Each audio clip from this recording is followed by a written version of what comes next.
Hi, my name's Dan Shelton, and this is my oldest son. Hi, I'm Kyle. And my other son, Cameron. And this is our Broken Hallelujah story.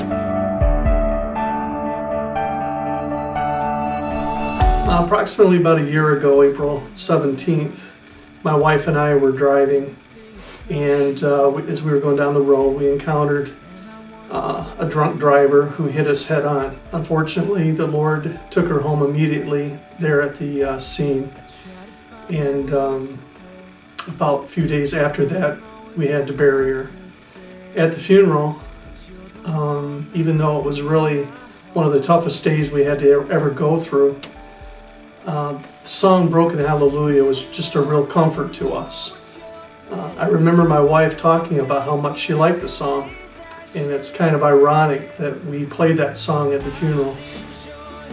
Along with the message and the other songs that were played at the funeral, I think really made an impact on people there, and there were a lot of decisions that were made, people that wanted to accept Christ, and that just really made an impact on us and our hearts to see that how the Lord used this terrible situation. I got married back in September 7th, 2013, over this last year, and it was just pretty hard for me that day just because, you know, I kept looking out there and wanting to walk my mom down the aisle. That was probably one of the hardest things for me, is because, you know, usually the son walks the mom up the aisle. And as I was saying my vows and when Alyssa was saying them to me, I just remember seeing my dad, and he was crying, and that was probably the toughest moment for me, is when it started really sinking in of what's happened and the severity of everything.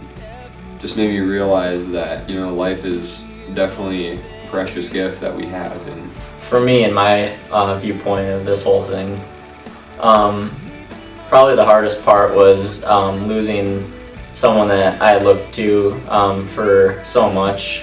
She was one of my best friends, and I would definitely call myself a mama's boy. I was born on her birthday, so April 12th is going to be tough.